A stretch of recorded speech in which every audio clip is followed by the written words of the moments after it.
Across Australia, the wheels of industry turn 24 hours a day, 7 days a week. These machines are tough, and the teams of people running them are even tougher. But what happens when these massive machines break down? That's the fun bit. Teams of mechanics, engineers, fitters and boilermakers step up to battle against tight deadlines in some of the harshest working environments on the planet. These are the optimum working conditions. From deep underground, on the water, on the front line, to high in the sky, they do the vital repair work to keep these heavy metal wonders alive. Planned out well, turned out better. This is Mega Mechanics.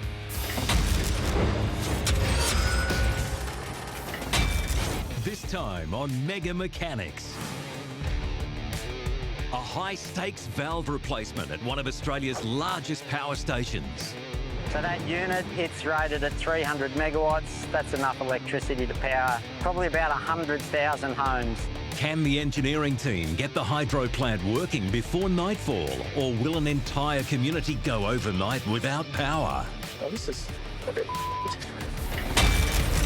There's a high degree of difficulty as the team from Lindor's Construction Logistics works to dismantle one of its own 50 metres above Brisbane. But will everything go to plan? Has Shane got that, man? Because it's trying to run away. Hey, keep tension on it. It's trying to run away. On the other side of Brisbane, the crew at Bhagwan Marine have got to get this complicated boat back in the water. Can they turn around this tight job in time? Our turnaround time is quick, otherwise we can't provide the services that we need to.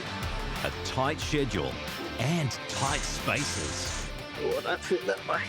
These are the optimum working conditions.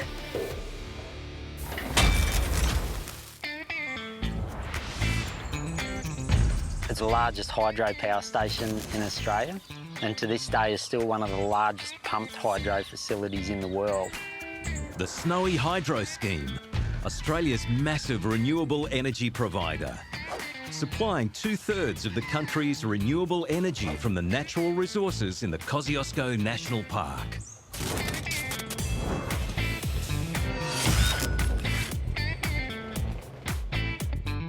Of the 9 power stations on site, one stands out as the biggest and the best. Tumut 3 Power Station, or T3 as we affectionately know it by, is the largest power station in the Snowy Hydro fleet. So it's actually capable of 1,800 megawatts of power, which is enough to power over 500,000 homes. It pumps out some serious amounts of electricity, but in doing that, it uses some serious volumes of water as well. Over 1,300 tonne of water per second will go through the power station. And to give that some context, that's an Olympic-sized swimming pool of water will go through that power station every 2 seconds. With that kind of flow, the water supply would disappear very quickly, if not for a special feature in Tumut's design. It's a pumped hydro facility. So that means once the water's come down and gone through the station, we actually have the ability to pump that water back up the hill so that we can reuse it. So it replenishes its own fuel supplies. To produce power, 6 500-metre long pipes, or penstocks, feed water through to 6 turbines, each weighing the equivalent of 400 family cars. These spinning turbines drive generators that produce 300 megawatts of electricity to the power lines supplying the grid. Everything in this power station is on steroids. Everything is big. That in itself comes with some incredible challenges for the team as far as changing stuff out. And that's what the maintenance crew is facing today. Team leader Ron is overseeing mechanic Chris and 4th-year apprentice Grant as they pull one of the 6 units offline to replace a valve showing signs of wear. G'day everyone. As we all know, we had a bit of a problem. We found a pressure regulating valve on Unit 5 that needs changing out. To fix the problem, the team must first get a replacement valve to where it needs to be, deep underground.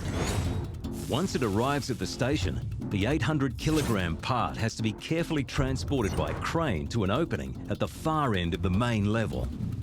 Spotters will be strategically placed as it's slowly lowered down 6 stories to its final destination, the inlet valve floor. The damaged part will then be removed and guided through a narrow passage past vital equipment, making space for its replacement to be slotted into the pipework.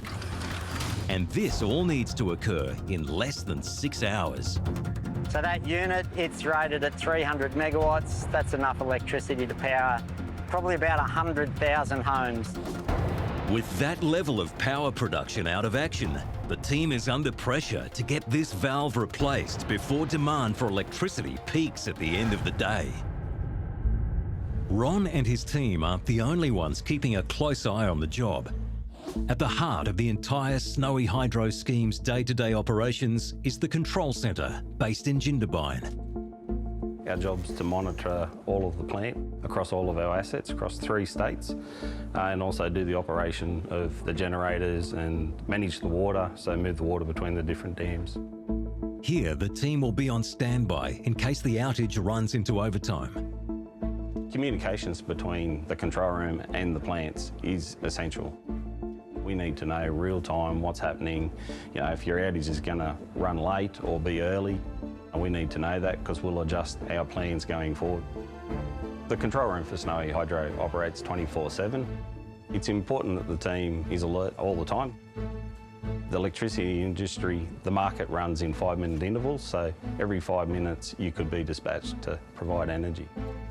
This never-ending demand for energy means that for Ron and his team, sticking to schedule will be of the utmost importance. We really need to get it done first and foremost safely, but as expediently as we can as well.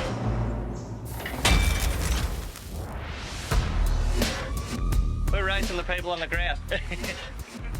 Brother versus brother today. In the skies above the streets of downtown Brisbane, sibling rivalry has reached new heights. Family business Lindor's Construction Logistics is helping Multiplex and Destination Brisbane Consortium to transform the underutilised Queen's Wharf site into a desirable destination for locals and tourists. Pulling apart is kind of just get it out on the ground and break it up. This one's actually really good because we're not loading it out onto trucks and dealing with transport, truck drivers and traffic control. So this is a big bonus for us. But it's not just about moving the crane.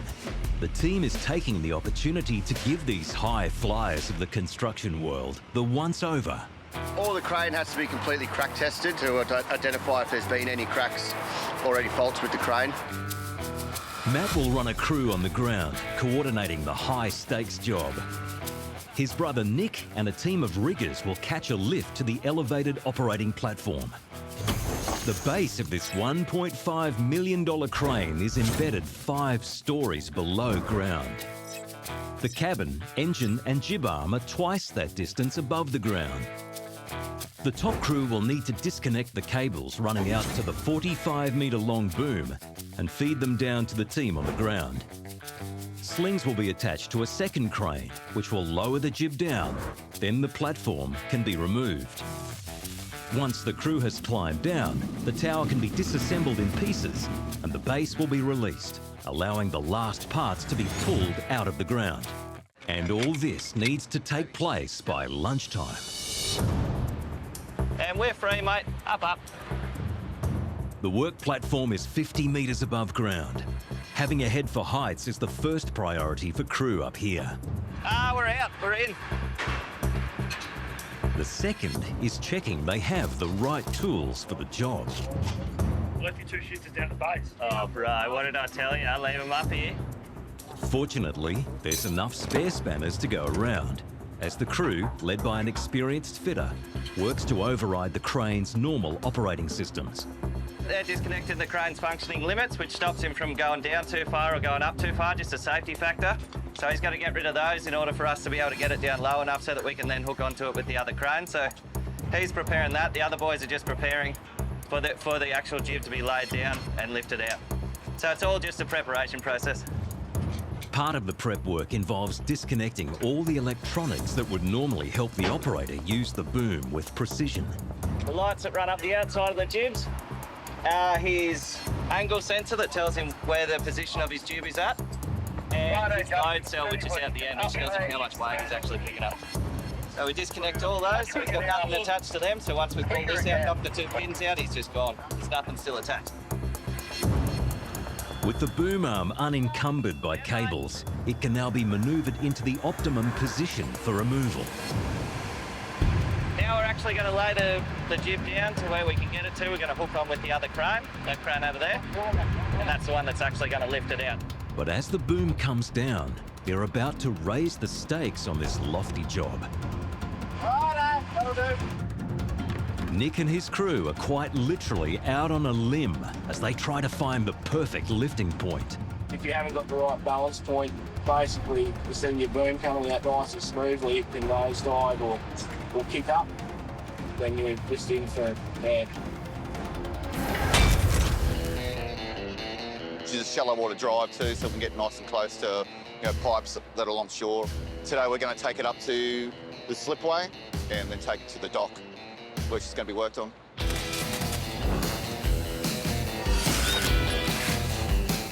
Brisbane, the capital of Queensland. To locals, it's known as the River City, thanks to the waterway that snakes its way through town. A few kilometres from the mouth of the Brisbane River, things are heating up at the Bhagwan Marine Docks. A vital part of their fleet has got an unusual flight to catch. She's used for anchor handling, lifting cargo on and off the shores. The team face a massive and challenging job today. The 100-ton multicat will be carefully manoeuvred into a travel lift and then hoisted up onto the shipyard for her 3-year service and ultimately a safety survey. After a visual inspection of the propellers and hull, marine mechanics will be working inside and out, removing her rudder blades, propellers and steering shaft, all in preparation for servicing in the workshop. The Kugari weighs about 100 tons, and while the travel lift has got 3 times the muscle required to hoist her out of the river, nothing about this is routine. It will take all the skill of 2 experienced operators to get it out of the water. A system of straps run through a mega block and tackle, supported by a steel gantry. That wasn't so hard, was it? This is all operated by this bloke up here. He's got 2 spotters. Balance becomes a big issue when you've got 100 tons of boat dangling in the air. If it looks like she's going to go a little bit off with the trim or listing a little bit, they'll drop it down and slide and adjust the slings accordingly. Definitely not dropping. No free falling here. There's nothing for the crew to do but enjoy the ride. Get you gentlemen off! Welcome. Thanks, Matt. Bhagwan Marine's technical superintendent Dan is part of the welcoming committee. He's eager to see the condition of the hull. They are specifically designed to actually ground out and get into shallow waters and do jobs like that. But it is a bit of a contact sport, some people like to say, but more contact they make means more money I have to spend, which isn't very liked either. It's been about 3 years since this big vessel has been out of the water. While she dries, Dan kicks into inspection mode. Just to have a quick evaluation. Looks like something's been doing my movement. And there's bad news on the port side as well. Oh, Jesus.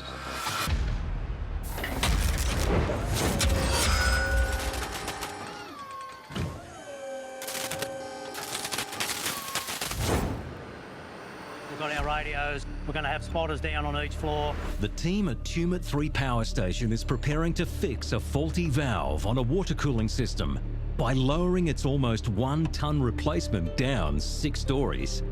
In order to do it, it needs to be a carefully planned procedure. Chris is going to be in charge of the lift today as our dogman and rigger. So we'll take orders from Chris.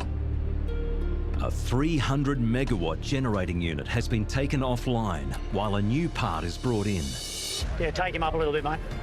It's critical the system is back up and running before peak demand. 100,000 people will need the station's power at the end of the day. Just when it comes up, watch it doesn't swing. Because of the sheer size of our station, this is regarded as one of the smaller valves. Righto, while she started travelling in, mate. What you actually see of the power station on the outside is a very, very small percentage of the actual structure itself. Once we go down into the station itself and we get to what we call the operating floor, which is the main floor within the building, and we're standing on top of the generators, we're actually below the lake level. The rest of the power station is all down, so it's all under the water. There's a number of different levels as we go down from the operating floor to the generating floor, down to the turbine floors, and then right down at the bottom to the pump floors on units 4, 5 and 6.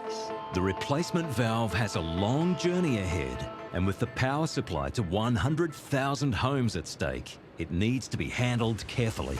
Yeah, we're going to drive it remotely today, Guy, and that'll give our crane driver a really good sight of the load, and we'll keep the load low to the ground, and that'll be the best way to do it.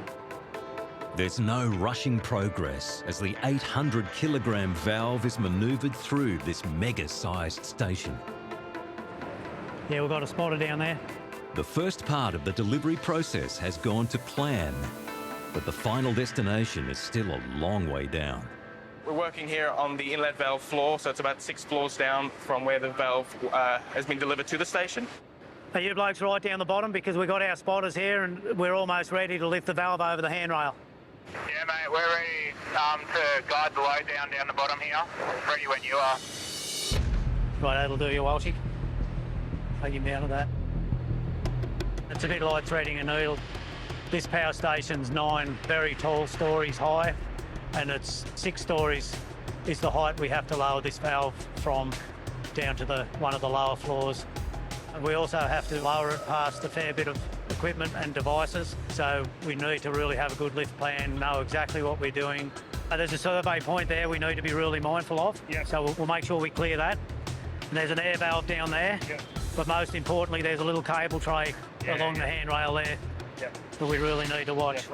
We're going to lower it over now, mate. You right? It's the riskiest part of the whole procedure. If the sling gets bumped or fails in any way, the 800-kilogram valve will plunge 30 metres straight down to the bottom. I'll just keep well back until it's past the turbine floor. Any slight movement or miscalculation could be catastrophic, causing thousands of dollars of damage. Just be ready to stop him, mate, in case it does swing and we get near that survey point. Just get ready for a lap up. Once it comes back, mate, the slings are inside each other. Little lap up, mate, little lap up. Nick and the team from Lindor's Construction Logistics are trying to strike the right balance in their precarious perch 50 metres above downtown Brisbane. His brother Matt is overseeing the operation from the ground. Now they're just setting up to get hold of the jib. They're going to hang on to that with the other crane. Lifting straps need to be perfectly positioned to ensure the boom doesn't come crashing down when it's removed from the platform. Go a little lefty, mate, go a little lefty. But even with a wealth of experience on board, the crew is still encountering obstacles on its temporary outpost. And don't hoist at all, go left on me. The straps have become entangled on a pulley block and are proving tricky to release. Lap up for me, mate, lap up. Hold, hoist down. Far out, that was a mish. Right on the eye. Keep coming, buddy, good pace. Now that the slings have landed, the crew needs to connect them so the second crane can support the boom.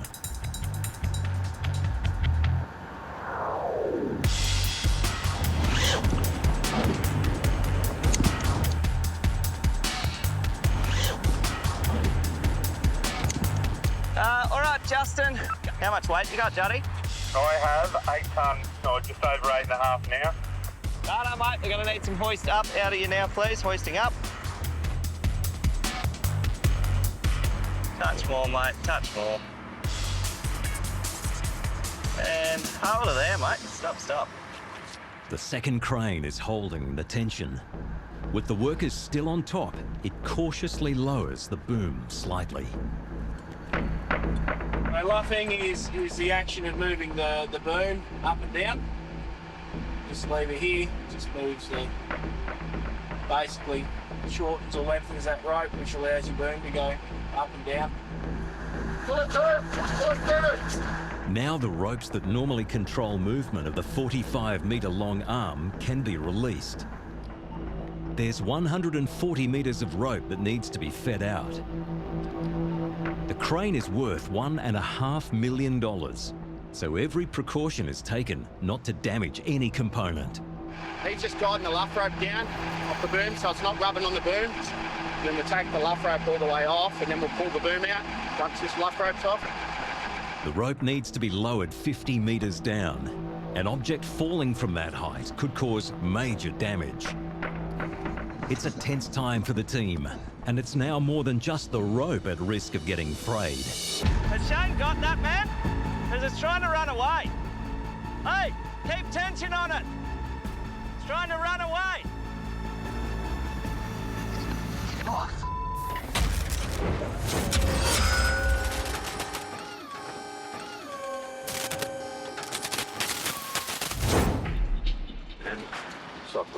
It looks like something's been there in the middle, but yeah. On the Brisbane River, a hard-working multi-cat's taken an early morning flight, courtesy the travel lift. It's been a while since this boat's been high and dry, and so far the news isn't great. No anodes left whatsoever. Oh, Jesus. Sacrificial anodes are metal attachments, usually made of zinc, fastened to a boat's hull to prevent corrosion. Raw metal is not a good sign. Oh, there's no anodes at all. It's not going to help the cause. After 3 years in the water, this service couldn't have come at a better time. What we're doing now is a renewal survey, which will be rudders down, check bearing clearances, pintle, rudder stop, blades off, shafts out. We'll check wearing faces on the shafts and do some NDT testing on the tapers and the keys and for crack testing. Now she's clean, the crew can get her perched. The team is putting a lot of trust in the slings to hold this 100-ton boat. She's down safe. Now the real work starts. Kieran's tooled up and ready. So we're gonna drop the rudder blade to undo the prop and get the prop off. And then once we've got the prop off, we can go up inside, see what we need to start undoing to take the shaft out. And basically what we need to do is get all the rudder and steering gear back to our workshop facilities. It's a complex process. A scissor lift helps him to rise up and face the first challenge. Salt water versus metal. Always find it good practice to get a good old wire wheel on all the bolts before we get started, just so they come apart a little easier and they're not fighting you in the long run. It's done the trick. Pretty much every boat that you work on, it's always something new. Even being in the industry for about 9 years and working on boats all my time, you still get surprises every single day. You never stop learning, which is a positive, I suppose. Next, the jump collar, which keeps the rudder in place. Snapping bolts in this industry is a pretty common thing. Kieran's boss, Jamie, has some news. The schedule isn't the only thing that's tight with this boat. I'm just going to look at the back hull. The access points from midships. So you got to go down and then crawl through the voids. We actually do have to drop the stocks out from inside. Apparently it's very tight up in there, so I think I've got a bit of a fun day ahead of me. Kieran now needs to access the steering components from inside the hull. He'd better enjoy the sunshine and the elbow room while it lasts. Yeah, a bit more. Yeah, out another 100 mil, mate, just in case it swings and we'll miss the survey point. It's a tense time at the Tumut 3 power station as an 800-kilo valve is lowered 6 stories down into the depths of the hydro plant. It's been a carefully coordinated procedure, with any wrong move potentially disastrous for Chris and his team waiting at the bottom of the drop. I'll just keep well back until it's past the turbine floor. We'll make sure the load's completely steady as we go past him. Keep setting her down, mate. She's all clear so far. Finally, under Ron's skilled supervision up top and Chris's guidance from underneath, The valve has almost reached the lower level without any mishaps on the way down. I've guided the parts down through the hole, which is a very delicate process due to the fact that we have a lot of instrumentation on the machine. So potentially if we rip one of them out, the machine will fail to start, which we then have to repair before we can start the unit, which will push out our recall time. With this valve replacement already time critical, the last thing the team needs is any delays. The 300 megawatt unit must be back online this afternoon, or else customers could be without power. Keep going. Keep going. Keep going. There you go. You're down now. Yeah, great work, mate. Well done, everyone. But it's not just the replacement pressure release valve that needs to be handled with care. Grant has been undoing the bolts on the faulty PRV in preparation for its removal. You know, to leave one at the top there, so that way we don't drop the bloody thing through. I'm actually going to get on the other side of this. Yep. So I'm probably going to leave a couple in because I don't want this thing to fall on top of me. Deciding which bolts to leave in is the easy part. Trying to get some of the others out is proving more challenging. Can't crack one? Are you all right? Oh, he's got it. Just needed to put a bit more fear into it. But even with the valve supported by a blockchain, it doesn't want to budge. If we can get that spacer out, it's going to make our job 10 times easier.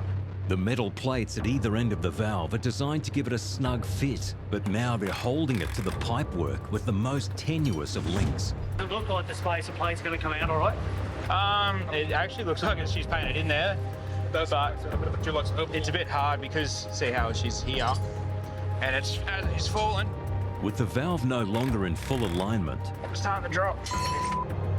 the tension on the heavy pipe has been eased, causing it to drop. It's a setback for the team as it struggles to get the 300 megawatt hydro power system back online before nightfall.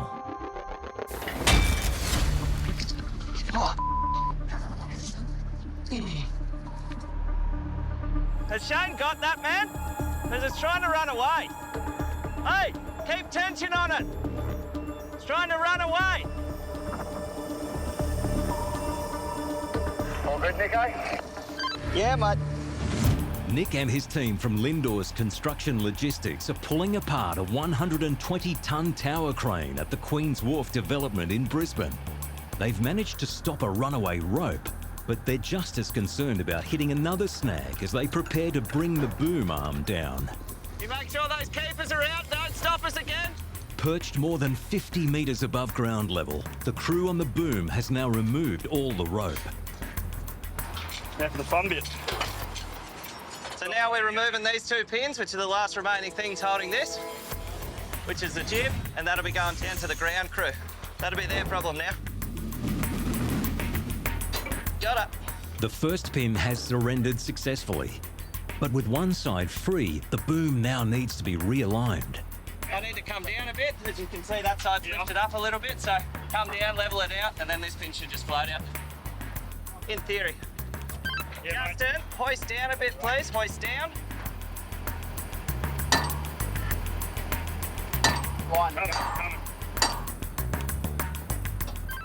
After 2 hours of preparation work, the boom is finally free. Very good, buddy. Just leaving the hands, mate. All yours.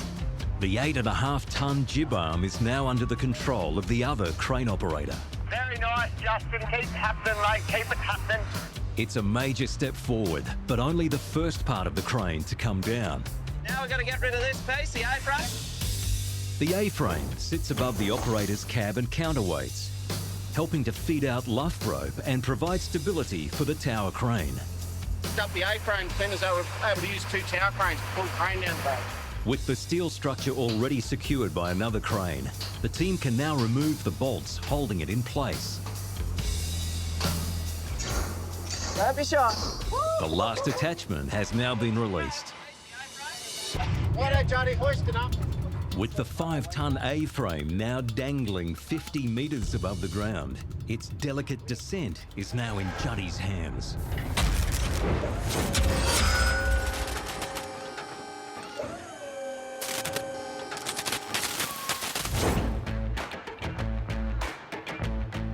schedule going. So then we got blast and painters to come in to start prepping that work. So everything sort of has to work hand in hand.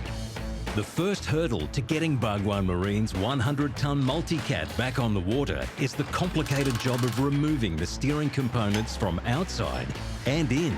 The inside of the steering setup where all the rams are that steer the rudders and all that, the access is really tight and difficult to get into. You never be too prepared going into these situations.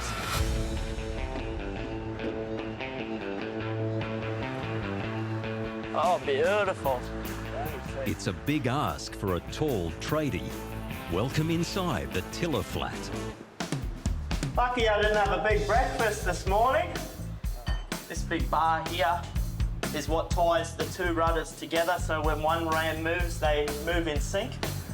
So pretty much just got to unbolt all the rams, all the tie rod bar, just so we can drop that stock out and get the rudder blade out.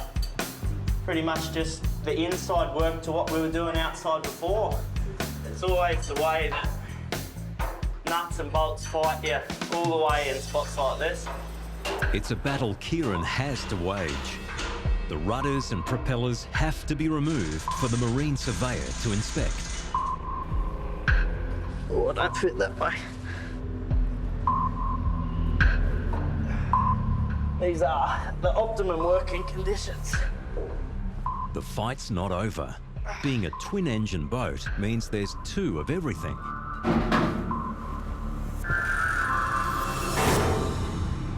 Beautiful. That's the hard part done. So now we can go back to focusing on the outside jobs where we're not in holes like that.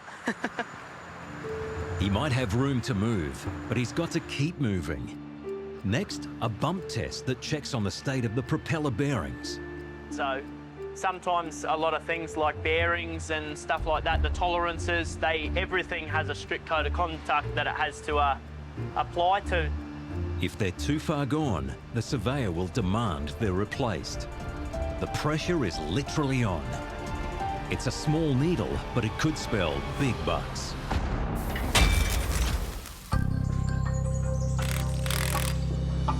Starting to drop. The team tasked with fitting a replacement valve at the Tumut 3 power station has encountered a problem removing the old part, which was firmly wedged in. So as we rattled it, the pipework physically sort of dropped like that due to the weight, unsupported weight of the pipe.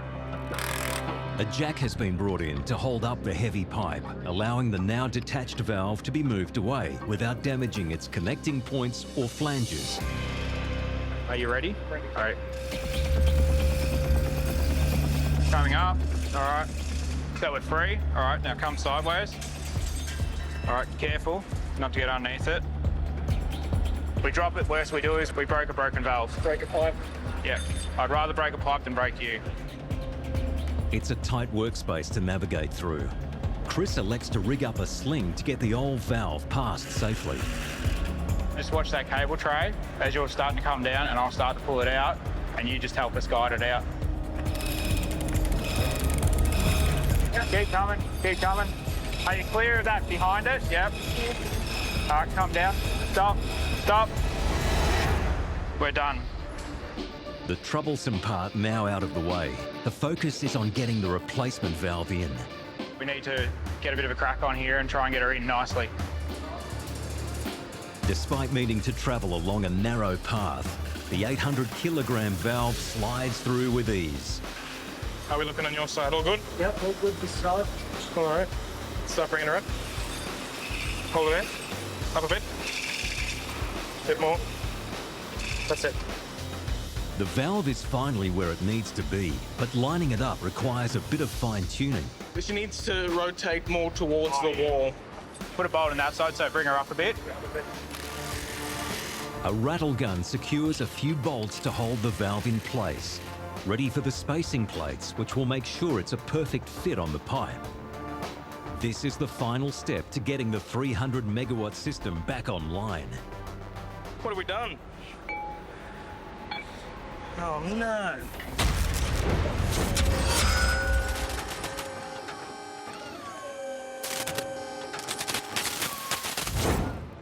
Righto, Johnny, hoisting up.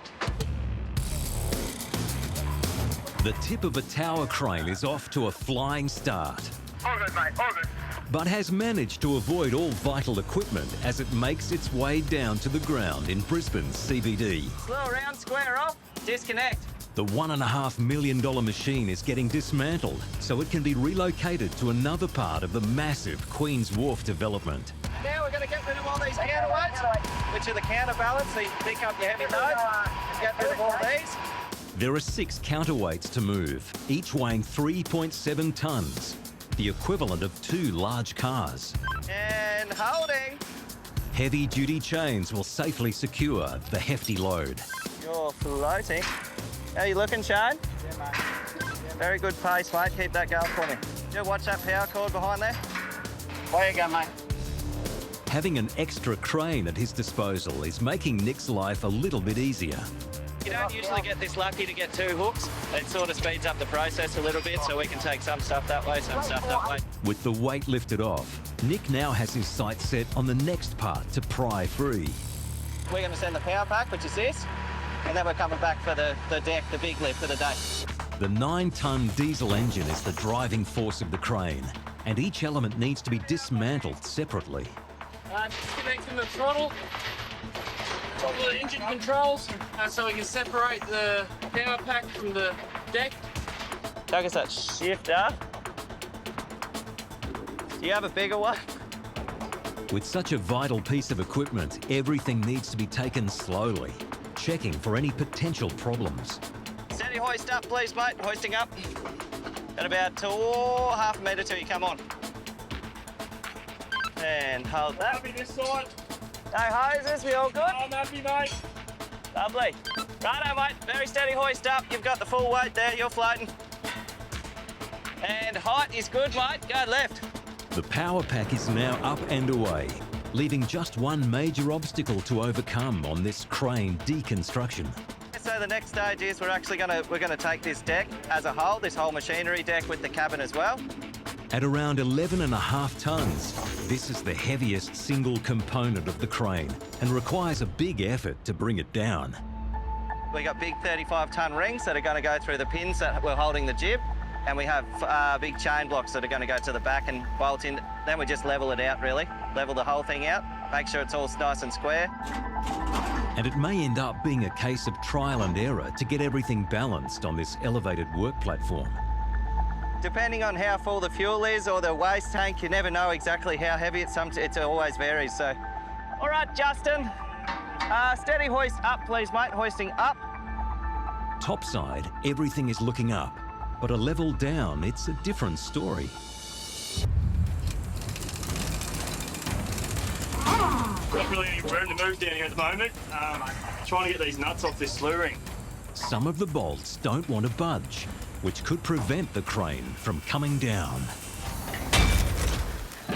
We're just going to do a bump test on the prop. So pretty much what that does is it gives us our bearing tolerance, so we know if we need to replace the bearing. In Brisbane, a vital part of Bhagwan Marine's fleet is up on chocks. Work is full steam ahead preparing the boat for its 3-year service. The exact speed that the boss, Dan, requires. Our turnaround time is quick, otherwise we can't provide the services that we need to. When you're working in a shipyard like this, it's a pretty tight schedule, and as you can imagine, there's a lot of dollars involved in it. Time and money, tough work pressures that every tradie has to contend with. The team from RL Marine have their sights set on removing the steering components. It's an intricate process, inside and out. There's a lot riding on this little dial. This bump test will determine the health of the propeller bearings and the boss's wallet. 20,000 each side, so That's good. that's not bad, eh? Yeah. Good news, a great incentive to help the crew push on. The rudder blades are the next cabs off the rank. A scissor lift, a crowbar, and plenty of know-how is all it takes. Sitting down. Once its twin on the port side is off, the guys shift their focus onto the propellers. At $5,000 a piece, it takes expert hands to nudge them off safely. We just need to knock the pin out the end, then we're right to spin the nut off, and then we can start getting our puller set up. These guys, they've been around for years. They are the professionals, you know. I don't recommend using anyone else. Sometimes these props can be really hard to get off, so we're going to need to put a bit of effort in.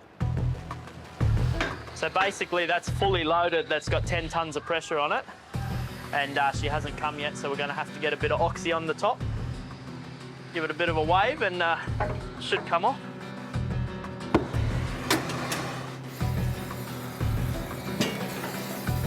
Yeah. And the tyres have done their job. If you don't have it tied back, you're at pretty high risk of shooting it out of the nozzles. Like a gigantic propeller-shaped bullet. Now they're off, the engine room is calling. The propeller shafts need to be freed from the gearboxes. There's a bit more real estate down here, but the task at hand is just as tough. Again, it's an inside-outside job. There we go. Kieran's close to the finishing line. He connects a hydraulic jack. This jack is actually applying 30 tonnes of pressure. It's not enough. A lick of flame should fix it.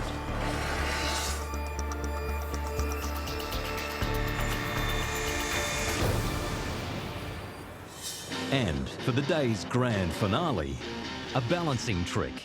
Slide, measure, support, and pull. 300 kilos of shaft safely extracted. We went really well. All the gear's out, got the shafts out. We're ready to get all the gear back to the machine shop, ready for refurb to put back. Obviously, we had a bit of a struggle to get some things undone, but that's just the nature of the beast. All in all, we didn't have too many struggles, and we're on and out.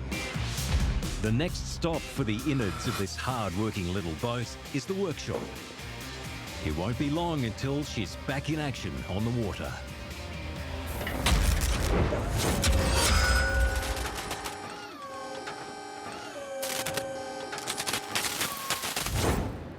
What have we done?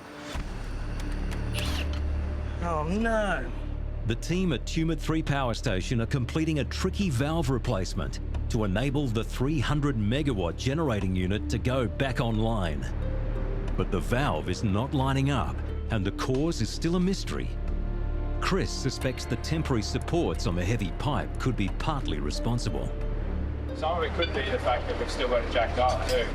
I reckon if I just wriggle it, it's still stopping at that same point. You hold that. That'll be it. Yeah, you're pretty much on the inside. Yeah, no, as long as it's touching the bolts down the bottom. Yeah. Happy days. Alright, we'll drop that jack off. No, not until we get the bolts in. Get the bolts in and at least get a couple of them tight. Otherwise, I'm worried that we're going to lose position.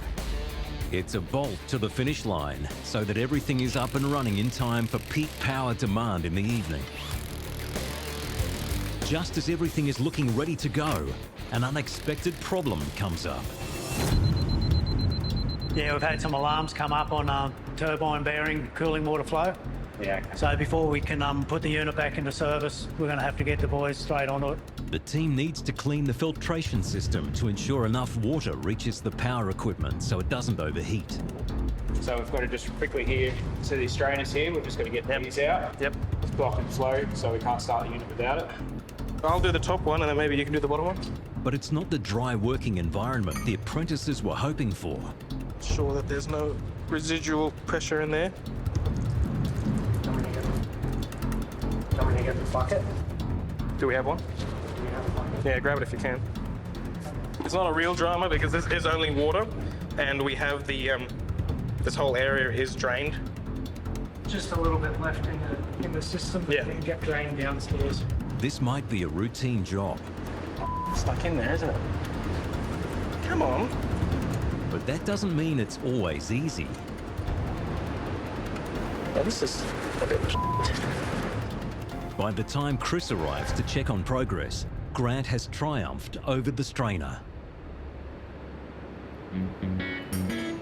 I ran through the first one. There wasn't too much gunk in it. By the time I had fricked around and eventually got it out, all the gunk fell out into it, the bucket, which is good.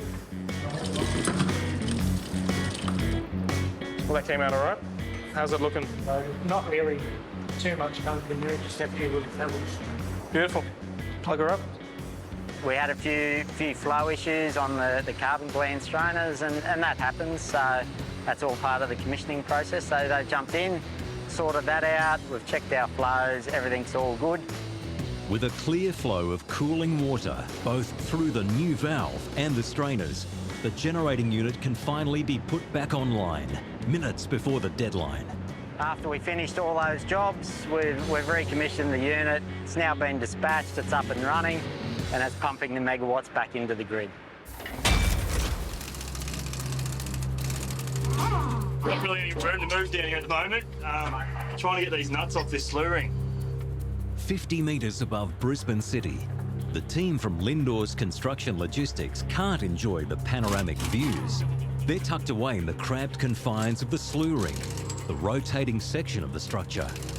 48 bolts need to be released before the deck and cabin above can be separated from the tower, and it's not proving straightforward. Getting there though, we're a quarter of the way. It's critical this crane remains a safe place to work, so the crew will run some stress checks when it eventually gets lowered to the ground. Undo the bolts on the slew ring, and then we're going to take it as a whole piece down to get tested. Yeah, Jugs. Yeah, Jugs. Yeah, Jugsy. Better pull the deck off. Just gonna take a few bolts out of this ladder so they can pivot it. That way when they get to the ground they can just pull it out of the way. Righto, we're all good. And just like that, the platform is set free, leaving the crew to the long climb back to ground level. But the job is far from over. Pulling the tower sections down, then we need to roll them down horizontally so we can load them out onto trucks. Oh, mate, here we come. Almost a third of this massive crane is buried 5 floors down in the basement to give it the stability required to handle heavy loads. First put the crane up here at the start of the job. Now it's time to hand this part of the job over, so we're going to get rid of this part of the crane. Move her up there. It's taken 4 hours to get the top of the crane down. Now Nick just wants to finish the job off. Pulling down the last tower sections, mate. We are bloody this close to the end. Lunchtime is looming, and after an early start, the crew is all too ready to wrap this job up. Start hoisting up. Up you go. Quicker. I think it went well, yeah. Everything was prepared for, everything worked out in the end, so yeah, planned out well. It turned out better.